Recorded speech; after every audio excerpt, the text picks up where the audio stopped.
Olá! Eu vim trazer para você a correção do PET 6 na semana 1 de matemática. Então vamos lá. Ao iniciar o PET, a gente tem essas informações. Olha só. O ângulo é uma figura formada por duas semirretas no mesmo ponto de origem. Então vamos desenhar aqui. A gente tem uma semirreta, outra semirreta, e as duas possuem a mesma origem. Então, isso aqui é um ângulo. As semirretas são chamadas de lado do ângulo, enquanto o ponto de origem comum entre elas é chamado de vértice. Então, isso aqui é muito importante, o pontinho chama vértice, tá? Os ângulos são usados para descrever amplitude de rotação, mudança de direção, inclinação e dentre outros. Estão presentes em figuras geométricas e em situações do dia a dia. Os ângulos podem ser medidos e comparados, e a principal unidade de medida de um ângulo é o grau. Certo, então vamos agora aos exercícios. Né? As informações a gente já possui, já obteve. Então, a gente tem aqui a primeira questão, que fala que o Pilates é um método composto por exercícios físicos e alongamento que utilizam o peso do próprio corpo na sua execução. Também é uma técnica de reeducação em movimento, que traz equilíbrio mental e corporal. Legal!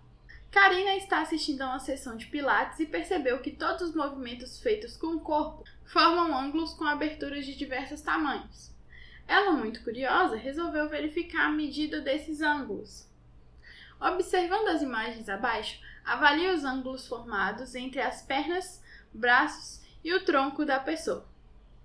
Certo, então vamos responder essas questões aqui. Algum dos ângulos aparenta ser um ângulo reto? Bom, aqui está pedindo para a gente identificar apenas entre pernas, braço e tronco. Então, o ângulo reto vem nos trazer um ângulo que equivale exatamente a 90 graus. Que é quando a gente tem assim e faz um quadradinho, certo?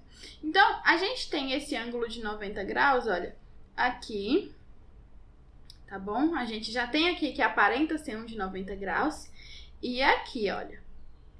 Então, esses dois ângulos aqui aparentam ser ângulos retos, ângulos de 90 graus, tá bom? Letra B. Qual a imagem que apresenta o ângulo de menor abertura? Então, aqui a gente vê que na primeira imagem a gente tem este ângulo aqui, tá bom? Que tem aberturas pequenas. Este ângulo aqui, que tem abertura pequena. E esse aqui, que aparenta ser a menor abertura entre as imagens que a gente possui, tá bom? E por fim, a letra C. Qual a imagem que apresenta o ângulo de maior abertura? Então, note que aqui entre uma perna e outra do segundo bonequinho, a gente tem essa abertura, que aparenta ser ainda maior do que 90 graus. Ou seja, maior do que o ângulo de 90 graus é chamado de ângulo obtuso. Então, aqui nós temos o que nos parece ser um ângulo obtuso. Bom, partindo para a segunda questão, ainda falando sobre o corpo, fala o seguinte. Uma pessoa, a se alongar, faz diversos movimentos. Podemos observar nas imagens abaixo que os braços formam diversos ângulos em relação ao corpo da pessoa. Qual dos bonequinhos abaixo tem maior flexibilidade ao fazer os movimentos?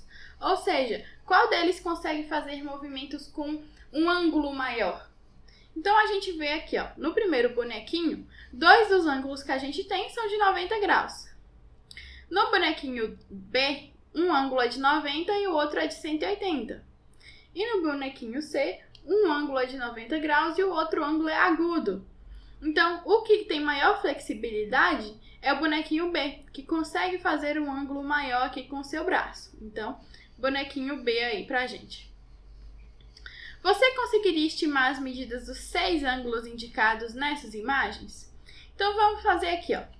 Na imagem A, nós temos que são dois ângulos iguais e iguais a 90 graus. Então, o bonequinho A, a gente tem 90 graus e 90 graus também. No bonequinho B, a gente tem que aqui vale 90 graus e aqui vale 180 graus, certo? É um arco aí completo. Então, a gente tem 90 e 180. E por fim, no bonequinho C, a gente tem aqui 90 graus, certo? 90 graus se mantém. E a gente tem um aqui que aparenta ser a metade do ângulo de 90 graus. Então, a gente tem aqui 45 graus. Bom, letra C. É possível medir essas aberturas? Como que a gente faria para medir essas aberturas?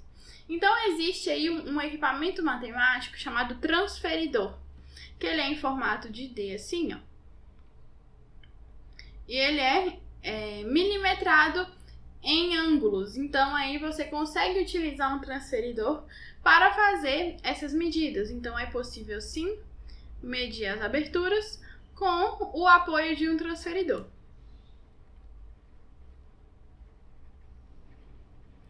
Transferidor. Certo. Qual unidade de medida eu posso utilizar? Bom, foi falado lá na introdução que a unidade de medida para ângulos é graus. Então, a unidade de medida que a gente vai utilizar aqui vai ser em grau. E aí tá pedindo o nome dos 6 ângulos indicados. Então, esse ângulo e esse ângulo, e esse aqui também, ó, são ângulos retos, tá? Então, todo local aí que você tiver um ângulo de 90 graus, você vai escrever que ele é um ângulo reto. Esse ângulo aqui, ó, é o ângulo de 180 graus. Então, ele é chamado de ângulo raso, que ele possui 180 graus. Certo? E a gente ainda tem um ângulo menor do que 90. Então, todo ângulo que é menor do que 90 é chamado de ângulo agudo, que é um ângulo menor do que 90 graus. Bom, questão 3. Tudo que enxergamos está em uma determinada região chamada campo de visão. Este campo de visão é estabelecido pelo ângulo de visão, que corresponde à abertura estipulada pelos limites de nossos olhos.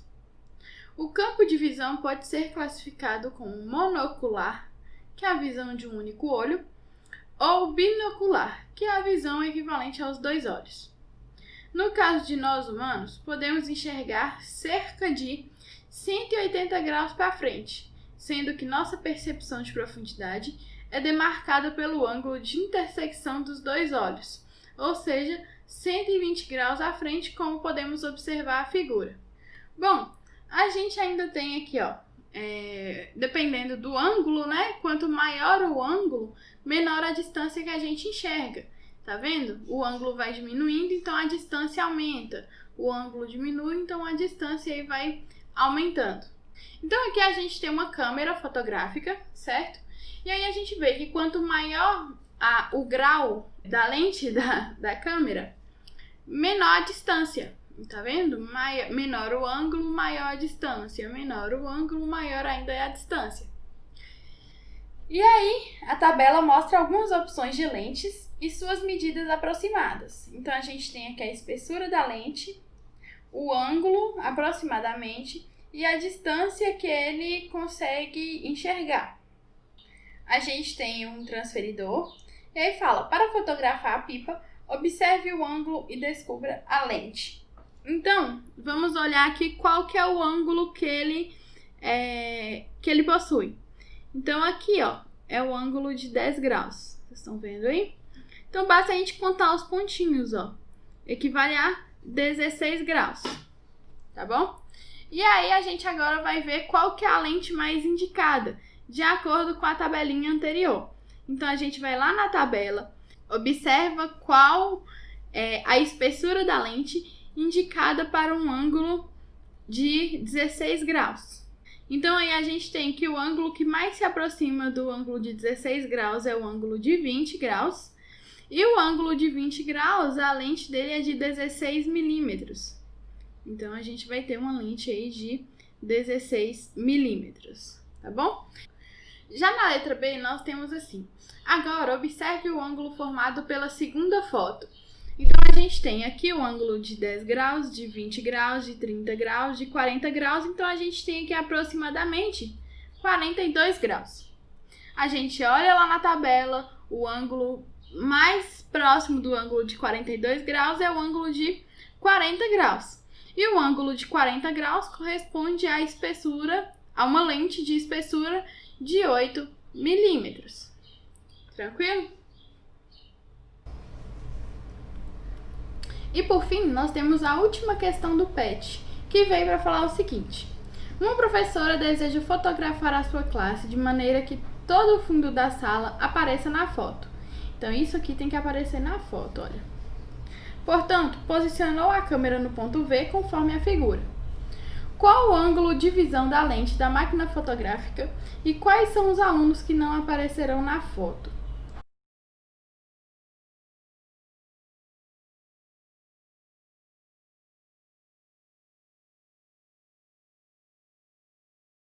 Aí você tinha que traçar aqui as retas que vão formar este ângulo aqui, ó, certo? Bom, eu tracei a reta do ponto V, que é onde está a câmera, até o ponto M, e tracei a reta do ponto V, que é onde está a câmera, até o ponto N, que é a outra extremidade da sala. Este ângulo aqui é o ângulo de 60 graus. Aí basta a gente analisar aqui para ver quais alunos ficarão de fora. Olha, os alunos que aparecerão são os que estão dentro aqui onde eu estou colorindo, tá? Os alunos que estão fora, que não vão aparecer na imagem, são os alunos A, o aluno D, um pedacinho do aluno G, mas o aluno G aparece porque ele está na cadeira, o aluno C e o aluno F. Então, a gente tem A, C, D e F são os alunos que não vão aparecer na foto. Então é isso, se inscreva no canal, deixe seu like para me incentivar a fazer mais aulas como essa, compartilhe com seus amigos e clique no sininho para ficar por dentro de todas as aulas.